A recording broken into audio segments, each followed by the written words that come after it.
আনতুম আলা আবাউকুম, তোমাদের মুরব্বীরা যারা কবরবাসী হয়ে গেছে তারাও এমন হাদিসের কথা শুনে তারা কবরে যায়নি।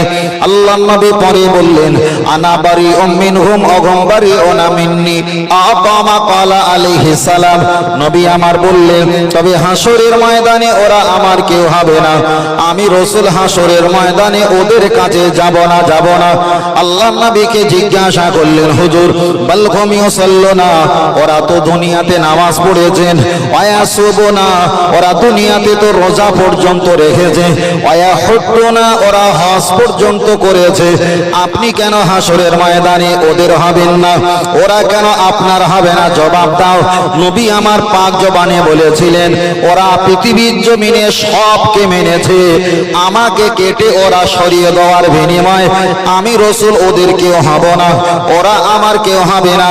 তাহলে লা ইলাহা ইল্লাল্লাহ মুহাম্মাদুর রাসূলুল্লাহ সাল্লাল্লাহু আলাইহি ওয়াসাল্লাম, এই কলেমা পৃথিবীর শুরু থেকে নিয়ে এই পর্যন্ত কলেমাটা পৃথিবীর মানুষের জবানে জবানে চলছে। নতুন করে কেউ যদি বলে লা ইলাহা ইল্লাল্লাহ মুহাম্মাদুর রাসূলুল্লাহ, এটা বললে শিরক হবে। লা ইলাহা ইল্লাল্লাহ আল্লাহু আকবার, এই কলেমাটা বললে তোমরা ঈমানদার হতে পারবে। তাহলে রাসূল বলেছেন সব মানবে, ওরা বাদ দেবে শুধু আমাকে, আর আমাকে বাদ দেওয়ার কারণে ওরা আমার কেউ হবে না, আমি রাসূল ওদের কেউ হব না। তাহলে এখানে প্রমাণ হয়ে গেল, ঈমান আনতে গেলে আল্লাহকে মানলে ঈমানদার বলা যাবে না, আল্লাহ মানলে নবী মানা নয়, বরং নবীকে মানলে আল্লাহ মানা হয়ে যায়। আরেকটু জোরে হবে। ও আমার বাপজিরা, চলে না গিয়ে যাওয়া যায়। লক্ষ্য করে দেখা যায়, আমি আপনার কাছে শান্ত শিষ্ট ভাবে পরিষ্কার পরিচ্ছন্নতার সঙ্গে বলার চেষ্টা রাখি, আগিয়ে চলে যাওয়া যাক। তাহলে লা ইলাহা ইল্লাল্লাহ মুহাম্মাদুর রাসূলুল্লাহ, এই কলেমা শরীফ আমরা পড়ি।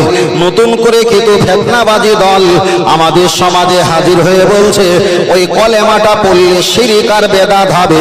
তাই আমাদের এলাকায়, শহরে, নগরে, পাড়ায় পাড়ায়, গ্রামে গঞ্জে, খানকা, ঈদগাহ, মক্ত, মসজিদ, মাদ্রাসা, বিভিন্ন আলেম ওলামা, নামাজি, মুত্তাকি, ওরা ডান দিকে বাম দিকে সালাম ফিরিয়ে মোনাজাতের শেষে বিরহমাতিকা ইয়া আরহামার রাহিমিন পড়ে, কিন্তু লা ইলাহা ইল্লাল্লাহ মুহাম্মাদুর রাসূলুল্লাহ পড়ে না।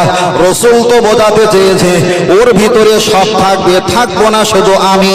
হাসরের ময়দানে ওরা আমার কেউ হবে না, আমি রাসূল ওদের কেউ হব না। তাহলে রাসূল বলেছে ওরাই হলো দাজ্জালার কাযযাব।